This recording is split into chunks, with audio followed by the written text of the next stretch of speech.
Every single premier other than Danielle Smith then chose to put Canada first. I would actually like to point out to Danielle Smith that Canadians know the importance of standing up for each other. Right now, Pierre Poilievre, who wants to be Prime Minister for all Canadians. In a political showdown that captured the nation's attention, Prime Minister Justin Trudeau publicly criticized Alberta Premier Danielle Smith, accusing her of putting Alberta's interests above Canada's collective good. This heated exchange underlines the tension between federal and provincial leadership in Canada, with Danielle Smith standing out as a divisive figure in this narrative. I think it was really important yesterday as we met with First Ministers from across the country that premiers have an opportunity to express the interests of their citizens, of their industry, of their area. Certainly, I don't blame Danielle Smith for speaking up for her industry. Hey, quick favor before we move on. If you find this political content interesting, go ahead and like the video and subscribe to the channel. Most of you watch without subscribing, and it's free, but it helps us out so much. Have you done it yet? Thanks a ton for the support. Now let's get back to the video. We're all part of Team Canada because what happens to any part of us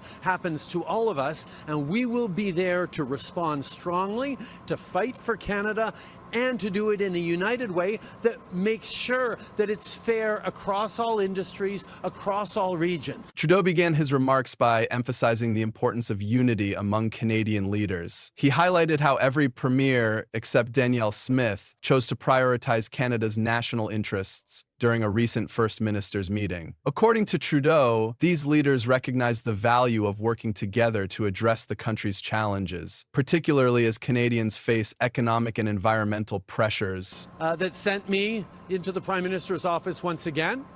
And every day I am here, I have a job to do in standing up for Canadians, in fighting for our economy, in creating good jobs in Canada and in the United States. And that's what we have been doing. The Prime Minister pointed out that standing together as a united front strengthens the nation. He underscored this by citing how provinces and territories have rallied in the past to tackle crises like wildfires and floods, showing solidarity that transcends regional boundaries. Danielle Smith's approach, however, was described by Trudeau as self-serving. While Trudeau acknowledged her responsibility to advocate for Alberta's oil and gas sector, he criticized her for failing to embrace a broader vision for the country. Trudeau remarked that Smith's singular focus on Alberta undermines the collective strength needed to tackle pressing national issues. This criticism stems from Smith's opposition to several federal initiatives, including environmental regulations and carbon pricing. While Smith argues these policies harm Alberta's economy, Trudeau countered that they are essential for Canada's long-term sustainability and prosperity. That's an example of all Canadians standing up for Alberta and getting it done.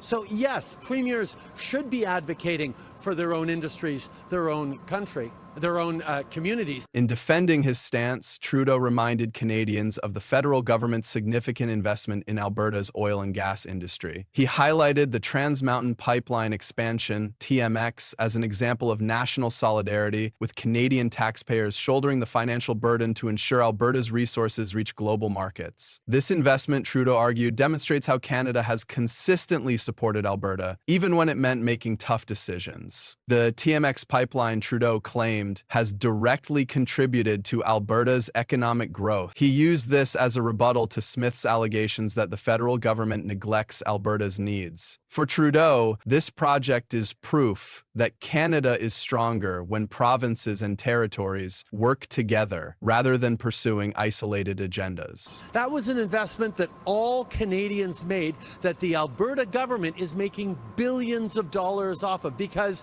in what was a very difficult decision, the federal government, we made the decision to purchase and build and complete that pipeline. Trudeau also praised other provincial leaders for their commitment to national unity. He mentioned premiers like Doug Ford, Ontario, Scott Moe, Saskatchewan, and David Eby, British Columbia, as examples of leaders who have set aside regional differences to collaborate on national priorities. These premiers, despite their disagreements with Trudeau on specific policies, have supported initiatives aimed at benefiting all Canadians. Trudeau also directed his critique toward Conservative Party leader Pierre Poilievre, accusing him of siding with Danielle Smith's divisive politics. He argued that Poilievre has a choice to make: align with the federal government and other premiers to prioritize Canada's collective well-being, or support Smith's approach, which Trudeau implied serves only a narrow segment of the population. Now Pierre Poilievre, who wants to be Prime Minister for all Canadians, has a choice to make.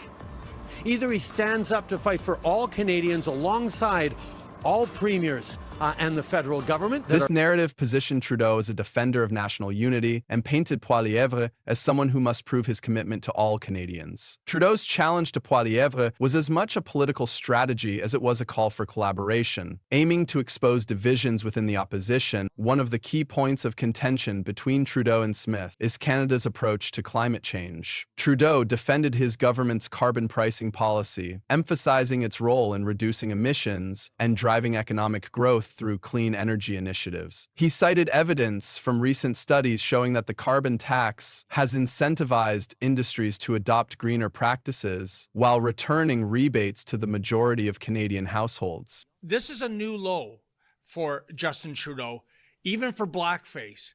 For him to infer, as he did in that statement, that Danielle Smith is anti-Canadian, that she's traitorous for speaking up for her constituents, for defending vital industries. In contrast, Smith has been a vocal critic of the carbon tax, arguing that it disproportionately burdens Alberta's energy sector and households. Trudeau dismissed these claims, framing the tax as a necessary step toward achieving Canada's climate goals. He stressed that fighting climate change is not just an environmental imperative, but also an economic opportunity for Canada to lead in renewable energy innovation. Trudeau also addressed the economic anxieties facing many Canadians, particularly those in Alberta. He acknowledged the struggles of workers in the oil and gas sector, but argued that diversification is the key to long-term stability. He highlighted federal programs aimed at supporting workers transitioning to renewable energy jobs and ensuring that no region is left behind in the shift toward a greener economy. For him to basically say to Danielle Smith, hey, take one for the team again.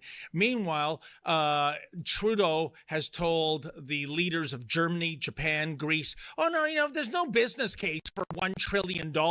Smith's resistance to these initiatives, according to Trudeau, puts Alberta's workers at a disadvantage. By clinging to outdated models, she risks isolating the province from opportunities in emerging industries. Trudeau called on Smith to collaborate with the federal government to create a more inclusive and sustainable economic future. The debate between Justin Trudeau and Danielle Smith highlights a recurring issue in Canadian politics: the balance between federal leadership and provincial autonomy. As Prime Minister, Trudeau has consistently emphasized the need for a unified national approach to address major challenges, including climate change, economic recovery, and healthcare reforms. However, the premiers of Canada's provinces often have differing priorities, shaped by the unique needs and demands of their constituents. For the sake of the rest of the country, during the National Energy Program, we were forced to sell at a reduced rate to the rest of you.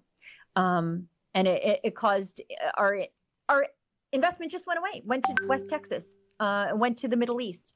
And that will happen again because the world needs oil. America needs oil. Now, right now, they're getting it from us. And they're getting it from us at a reduced rate because Justin Trudeau forced us into a monopoly with them. Danielle Smith's stance as Alberta's premier reflects a strong emphasis on provincial rights and autonomy, particularly when it comes to resource management. She has argued that Alberta's energy sector plays a crucial role in Canada's economy and should not be subjected to policies that she perceives as punitive. The public reaction to the Trudeau-Smith conflict has been mixed, with responses largely divided along political and regional lines. In Alberta, Smith's defiance is often celebrated as a show of strength and independence. Many Albertans feel that federal policies, particularly on energy and climate, unfairly target their province. For them, Smith's resistance symbolizes a fight for fairness and respect within the federation. On the national stage, however, Trudeau's framing of the issue as a matter of unity and shared responsibility resonates with many Canadians. By Positioning himself as a champion of collective action, he appeals to voters who prioritize collaboration over conflict. This approach also serves as a strategic counter to the rising influence of conservative leader Pierre Poilievre, whom Trudeau has linked to Smith's divisive politics. By drawing these connections, Trudeau seeks to portray himself as a leader focused on the greater good, contrasting with what he describes as the narrow interests of his opponents. We are the biggest loser. Yeah, they're 10 times bigger than us. Yeah. Like, who do we think we are? The only thing we can do is, frankly, cut off oil and gas, but that only hurts Ontario and Quebec and Albertans. It will collapse the Canadian economy, what's left of it when the tariffs come. Let's go one more clip from Trudeau. The clash between Trudeau and Smith has sparked widespread debate across Canada. Supporters of Smith view her as a staunch defender of Alberta's interests, unafraid to challenge federal policies they perceive as unfair. Critics, however, argue that her approach undermines national unity and jeopardizes Canada's ability to address collective challenges. For Trudeau, this confrontation serves as an opportunity to reinforce his vision of a united Canada. By framing himself as a leader willing to make tough decisions for the greater good, he aims to solidify his position in the face of mounting political pressure.